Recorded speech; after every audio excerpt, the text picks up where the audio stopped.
she rightly defined it. Sorry. Can you all hear me? Yes, we can. Okay, thank you. As she clearly defined it, this is somebody who wants to establish his or herself into an expert and in a chosen research area.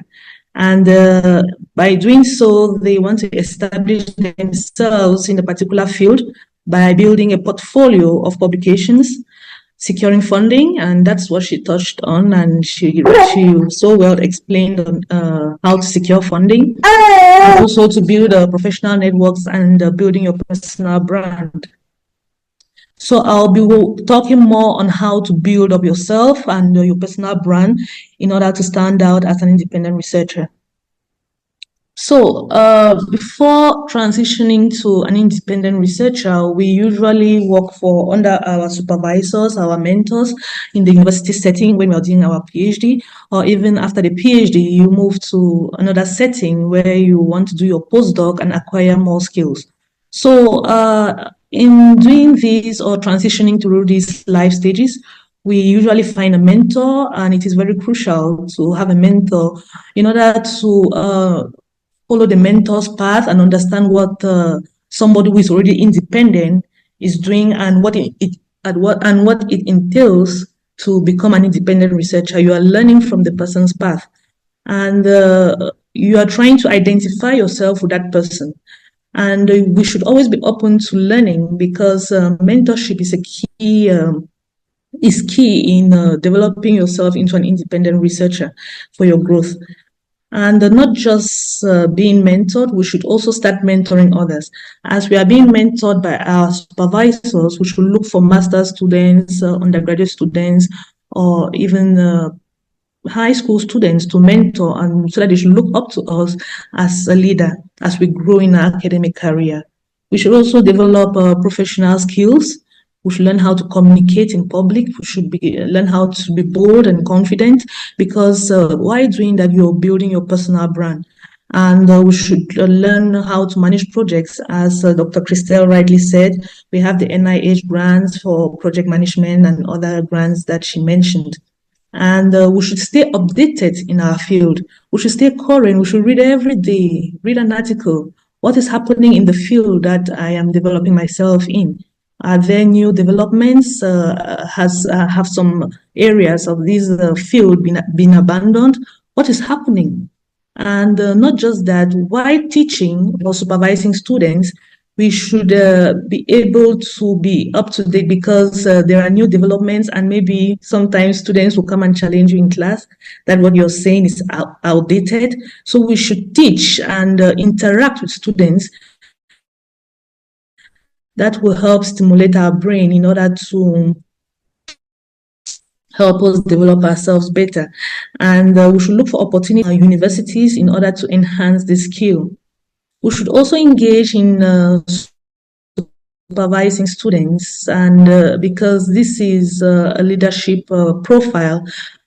When you want to transition into an independent researcher, they will always ask you, how many students have you supervised? Who is looking up to you? You cannot just be a leader on your own.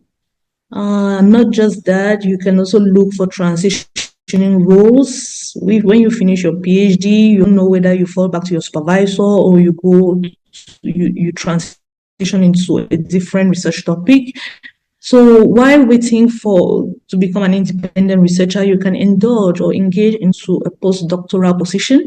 And the postdoctoral position must not necessarily be what you studied during your PhD, because as I always say, people always think that to have a grant or to have a project, you must always do what you carried out your research on during your PhD.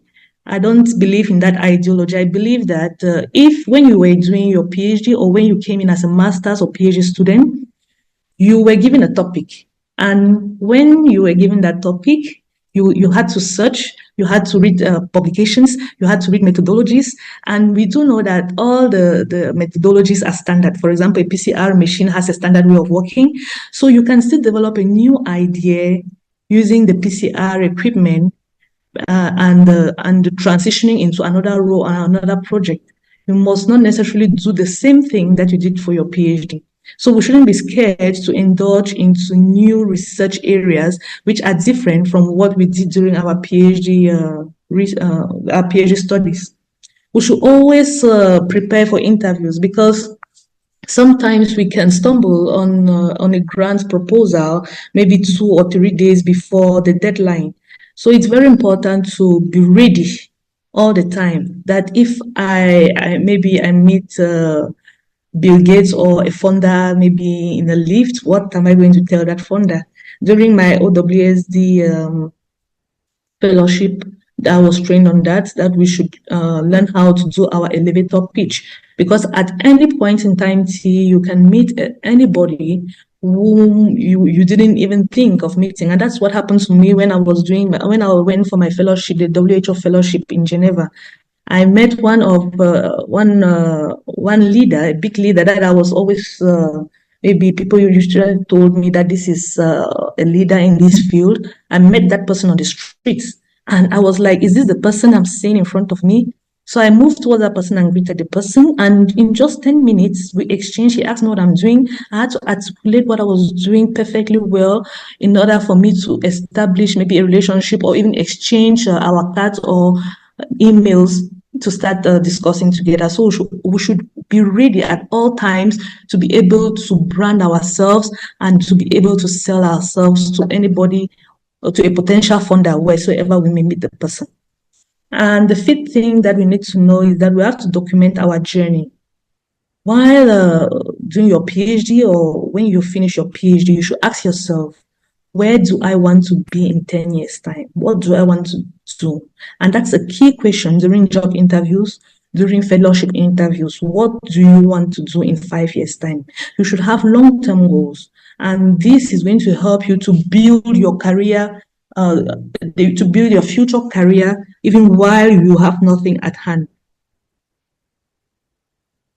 So, transitioning into an independent researcher, as Dr. Krista already presented, I was very happy with what she said.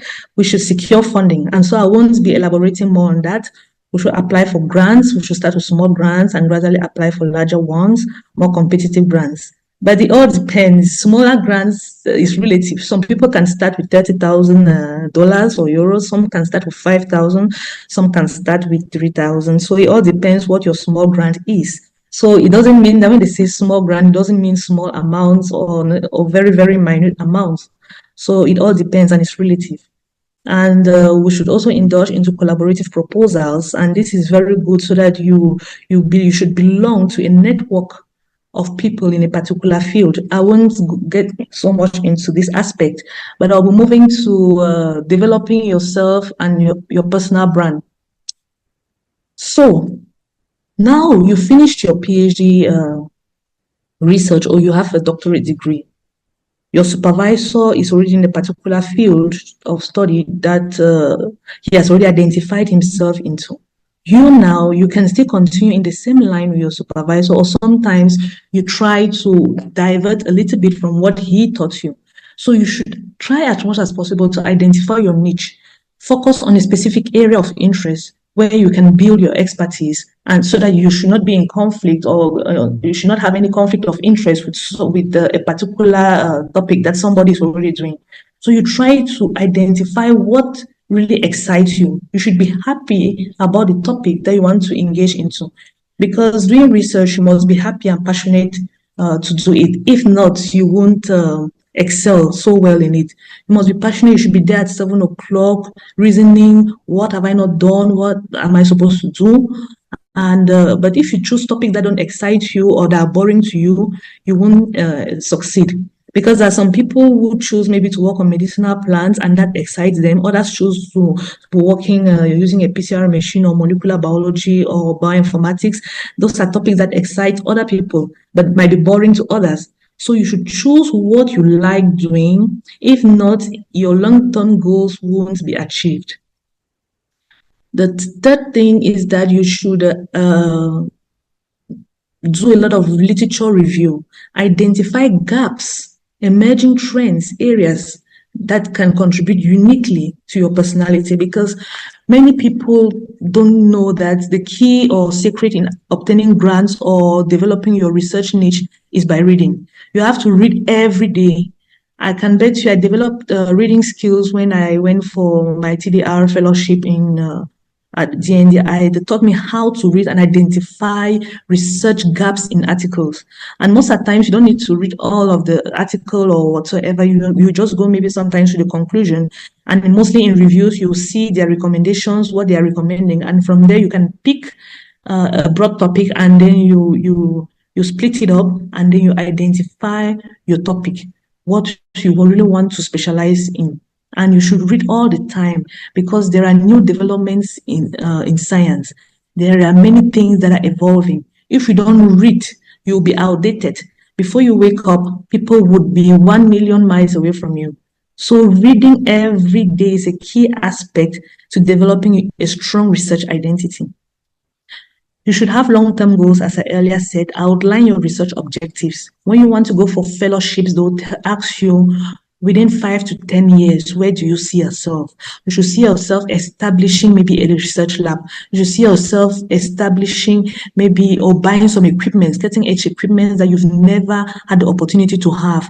You should see yourself doing things or having many publications. You should define what you really want to do. You should not just look at the immediate things that you're doing. Where are you seeing yourself? And you work towards that. If you don't have this at the back of your mind, you will remain on the spot, because you keep on looking only at the immediate things. And when these things fade away, or you stop doing them, you find yourself wanting. But when you have a long-term goal, you are moving towards it year after year after year, and you always have something to do or to present. You should define your unique contribution. In the world, there's a lot of competition in the world between scientists. You have to define, because when you present a research proposal, why should I choose you, or why should I not choose the other person? Meanwhile, you both have the same degree, maybe in biochemistry, you both have the same degree in chemistry. Why should I choose one person and I shouldn't choose the other person? So it is very important to identify your strengths. Even in your CV, sometimes you haven't even obtained a grant. The way you present your CV matters. Even if you even help to curate data or to input data, you should talk about all the types of data softwares that you know. You should just say that you use SPSS, you know how to use SCVS, you know how to use GraphPath. Even if it's just that you keyed in data in a project, you should expatiate on that data curation in such a way that you will be able to stand out. If they say, okay, we're looking for somebody who is going to come and curate our data in our organization, they will select you on data curation. Even if you've never touched a PCR machine or a liquid chromatography mass spec equipment. Any little thing you do, articulate on it, write it well. Even go to the net, Google that, okay, in this aspect of data curation, what skills are needed? You take those skills, you add it in your CV. Even if you've never had a grant, your CV matters. The way you write your CV, it should be standalone. It should stand out. The little things you do, you write it well. Articulate your value through innovative methodologies. For example, when you go to papers, you see some people, they will cite some people that maybe Chungwa et al., maybe Ndieze et al., by the method of Ndieze et al., by the method of Chungwa et al. You should be able to be cited like that in order to develop your personal brand. They should say by the method of this et al. Develop new methods of doing things. If you are working in toxicology, you should develop new methods of assessing the toxicological effects of maybe medicinal plants in animals, so that they should be citing you. And when they cite you, your brand image or your image is being portrayed out there, and many people will know you. You should indulge into interdisciplinary approaches. You should not just focus, I'm a biochemist, yes, I only do biochemistry things. I cannot even write a project that I'm going to collaborate with a physicist or a medical doctor or a chemist. No, there are projects that you can write. You might not even know. For example, I had a project where I had to involve a gynecologist. I didn't even know how to collect samples, gynecological samples. But the gynecologist came, and while practicing with him, I'm already an expert in collecting some of those samples. So you shouldn't be scared of bringing other people, people in other fields to into your project. By bringing them, you even learn more, and it broadens your mindset on how to approach certain things or certain research perspectives in life. You should stay true to your values. You should be authentic. When they talk about, when you are talking about something, you should use scientific backing, because this has to do with your personal image. You shouldn't, how they say in French, ne sois pas la peu près. You should be authentic. Means that when you say something, you should be very categorical and truthful about what you're saying. And you should have your values. If it's that you have to maybe administer a drug in an animal for 7 days, try as much as possible to administer that drug for 7 days and not 5 days. You should be truthful with what you are doing in your scientific work, because that's what makes you to be credible in front of any person. You should also be very strict on ethical considerations. Somebody will come and say, oh, let me use this here data or do this. You should say, no, go and apply for an ethical clearance before you come and make use of this data. It is not a joke. Because when people see that you're very strict on certain things like that, they take you very seriously. You should ensure rigor, conduct thorough and rigorous research, paying attention to different methodologies, analysis, and interpretation of the research information. That is what will make you to develop a strong personal identity in the society. So the third aspect is to build a publication record. Now you have identified yourself, you have identified your niche, you found out what excites you most. Now you have to obtain data and publish, so that they should know that you've gone through different scientific methods, and by establishing yourself in a particular domain, you know what you're talking about. So you must publish regularly. I know one professor who publishes after 2 weeks, after 3 weeks, 1 month. I'm like, wow, how does this professor do this? He's already an established researcher, and we should strive at publishing in high impact journals to get very positive feedback from colleagues. We should establish a writing routine. Every week you ask yourself, okay, I have to publish this article. Have I written the introduction? I have to publish this article. Have I written the abstract? Every week, write something. Practice. Go and learn, even on the internet, how to write. You should learn how to write. When I was doing my PhD, my supervisor taught me how to write. You start with the introduction, you go to the methodology, results and conclusions. We should practice all the time and improve on our writing skills, our English, our French, and so that when we write something, it should be outstanding. And you should also think of diversifying your publication types. You should not just have maybe 1,000 articles or 1,000 peer-reviewed articles.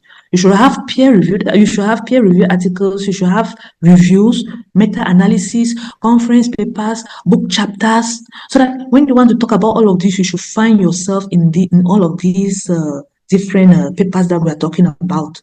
It makes you to be standalone when you want to talk as a scientist. You should collaborate with others. I know this word collaborate in Africa is really very difficult for us to understand, but we have to move to the next level of maybe research in the scientific world. We should collaborate, and this collaboration should be sincere. The collaboration should be sincere. Even if you are working with a younger person, try to show to that person, or be transparent to that younger person. Sometimes some people think that young people are stupid. No. You have to be transparent and put everything down on the table. Manage people's expectations. Maybe a young person's expectation is that he wants to have a publication. Your own expectation might be that you need results to apply for your funding. Manage people's expectations and be transparent in your collaboration, and you gain more credibility in what you're doing. And as I said, we can also have interdisciplinary collaboration with other people. Maybe I might be a biochemist, I collaborate with the chemist or somebody in the physics department or whatsoever. We should participate in discussions. When you go to maybe seminars or workshops, when you want to speak, you think well before you speak. You don't just speak anyhow when you're in public. when you want to open your mouth and say something, you should articulate it perfectly. Think well, or if you don't think well, you better stay quiet, because anything you say tarnishes your image if you say it wrongly. So we have to think well and present our ideas before speaking in webinars and conferences. And when you want to contribute things that are important. Don't just get up and start asking some type of funny questions. Meanwhile, sometimes somebody is even presenting. You can even Google online if you forgot something. You Google online and find the meaning. Somebody will not be presenting, and then at the end you get up and say, "Sir, I wanted to know what PCR is." Meanwhile, you can just Google PCR on your phone and know what PCR is. But you should ask important questions that will really make the person presenting to know that, okay, you've helped him or her with a question that is going to stimulate their brain to think otherwise.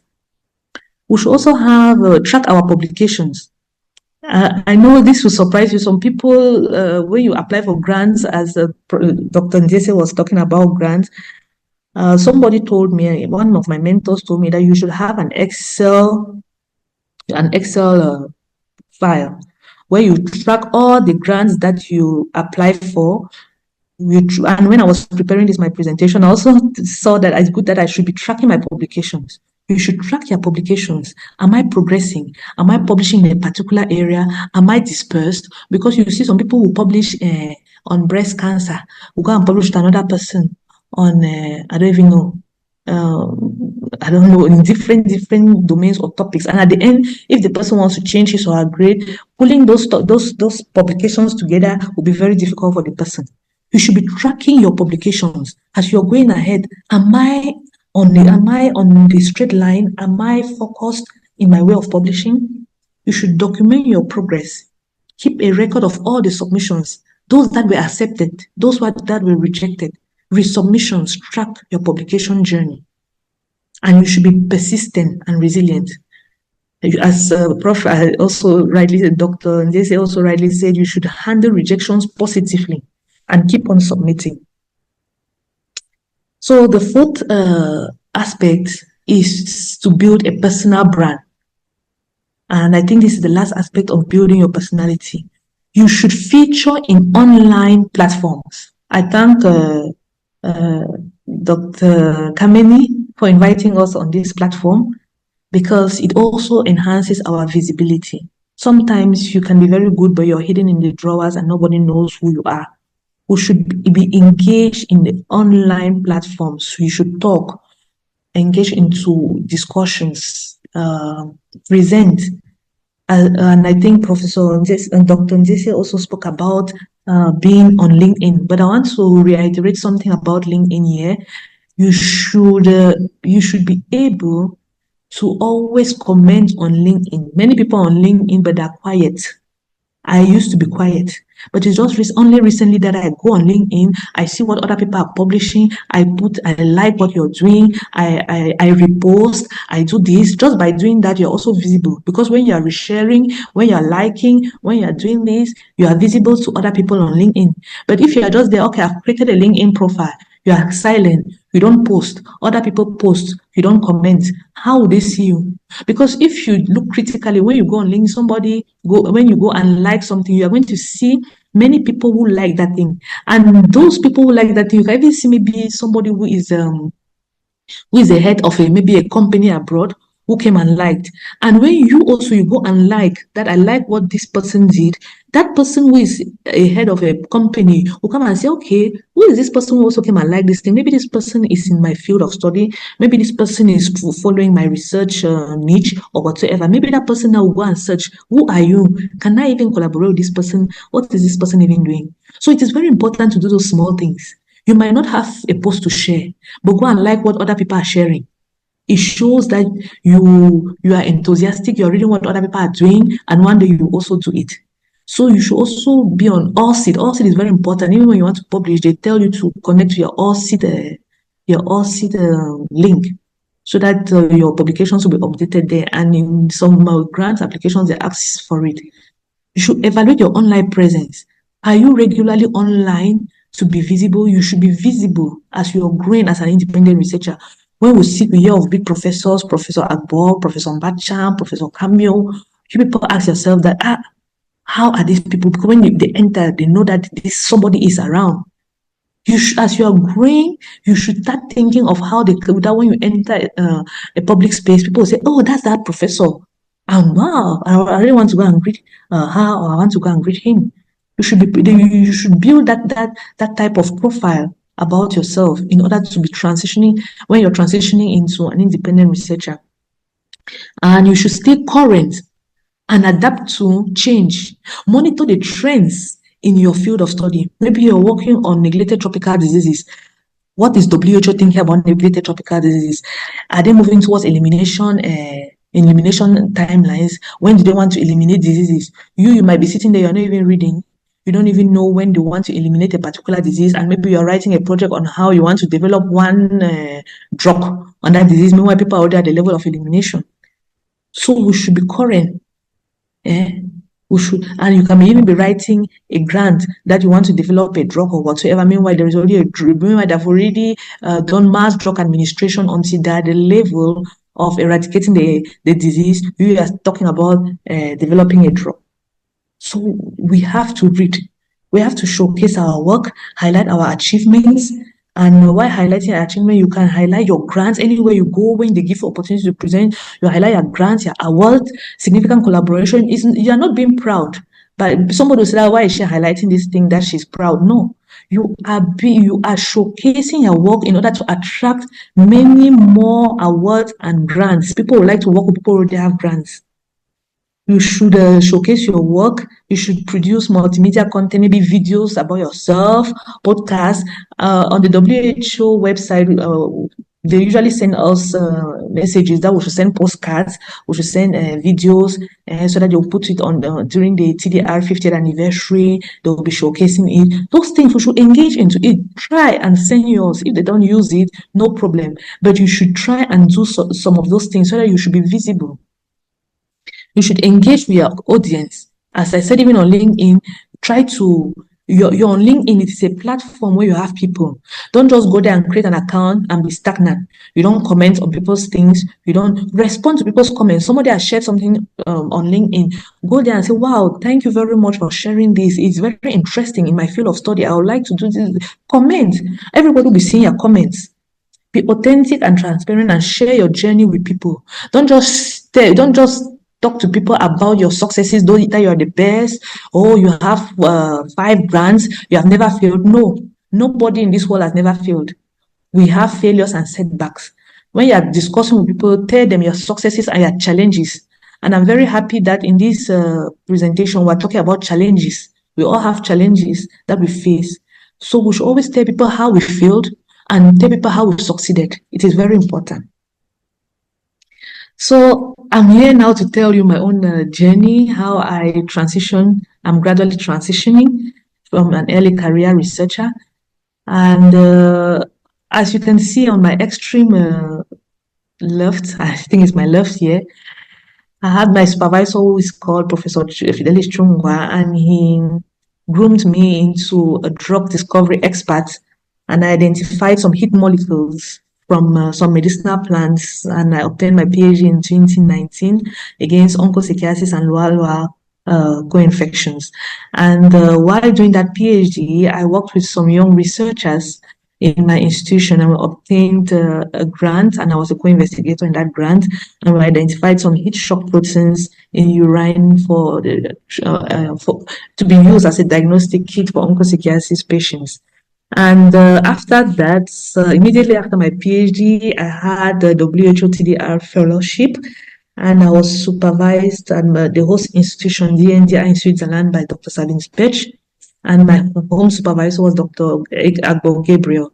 And after that, I had a re-entry training program in my institution from 2021 to 2022. And as I said, we should look for mentors. Professor Rose Leke is a lady that I look up to. Given her scientific breakthroughs, I really look up to her, and we belong to consortiums. Professor Dr. Ndeze told us to belong to big consortiums, organizations, and I belong to the Higher Women Consortium, and she is a mentor mentor there. And also I collaborate with MEC scientists, and Dr. Claudia Demata is a mentor to me and a collaborator. So this is basically my background, and I didn't just transition into this stage without challenges. And the few challenges that I had was managing stakeholders. Sometimes you need to understand what your boss or your stakeholders want, or how to manage them. You need to look for cutting edge equipment to carry out your research. So you need to collaborate with people who have some equipment, and in order to do groundbreaking research. And also managing human resources. Sometimes you have people who come in and go out. They are not that stable to carry out research with you. And also, as a woman, dedicating appropriate time for my family, I have to strike that balance between research and house chores and taking care of the family. And in our world, we don't know, especially in Africa, we still have implicit gender bias. Growing as a woman in your career is not easy. You have to be very bold and strong. And as a take-home message, I would like to encourage every woman or any person here on this call to stay committed. And that's the transition from your PhD to becoming an independent career might take time, but be prepared for setbacks and keep on pushing forward. You should adapt and evolve. Be open to changing your research focus or methodology based on the feedback and opportunities that present themselves. Don't remain on one spot and say that, oh, I did my PhD only in this area and I cannot change. You can use research. For example, I worked on cell and tissue cultures and how to develop platforms for screening of drugs. And I use that background knowledge to apply in another disease area. And that is how I had one of my grants. And we should believe in ourselves, believe in yourself, and be persistent and resilient. Without much ado, I'm going to end here. And thank you very much, Dr. Kameni. Thank you, Dr. Adela. Thank you very much for this clear presentation, very informative and also impressive curricula. We hope everyone here could be at your level. So we are really, I particularly am really impressed by the journey. And okay, so now I think it would be better to complete with the presentation and then move to the common Q&A session, since also Dr. Kosiva is want to present now. So let's move to the third presentation and then have a common Q&A session, please. Just keep all the questions that you have for. I'm sorry, my battery might go low. Okay. And if there are any questions for me, you can always send it to me on my phone, and anytime I can forward it back and you send to the audience. Okay. If I can't respond due to our outage. Yes, I have the. Yeah, okay. Hello, everyone. So Emel in Gabon. Please. So I would like to thank Dr. Adela, Dr. Crystal. I think they did a great job. They explained a lot of things. So I will just go a little bit directly on how is my experiences, especially for someone who is kind of like introvert and awkward socially, how even though with those kind of like characteristic, I could build, I think, a strong research network. So I will go ahead, like try to define a little bit what is network, and then just say in few minutes what was my experiences and how maybe I built that strong research network. So first, I don't know if you can see, or everyone can see this slide. So first, I found it interesting because I went to look at the definition of what is a network. So they call it like a large system consisting of many similar parts that are connected together to allow movement or communication between or along part or between part or in between part and a control center. And really, when I think about networking, I really think about us like organism, like big, holobiont, and not just our organisms also is already like an holobiont with a microorganism connecting with our own cells. And also socially, we are kind of like group, everyone are kind of like interconnected people. So why and how do we interconnect? So first by our own nature, like our genetic backgrounds, our social structures, the cultural and economic forces that are around us, and our identity structure also. It can be faith, it can be beliefs, it can be our religion, it can be a lot of things like our education. So that's where we start to build, and that's how we also try to be interconnect between ourselves. So I will just talk a little bit about the research network and why it's important. So research network is kind of like based on collaboration between researchers, institutions, countries. When I think about countries, it can also be like two different countries or governments extending something to have like a big work or project going on. And why is important? Because first is an opportunity to learn from each other because we are totally different. We have also different interests. So it's also a great opportunity to share experiences.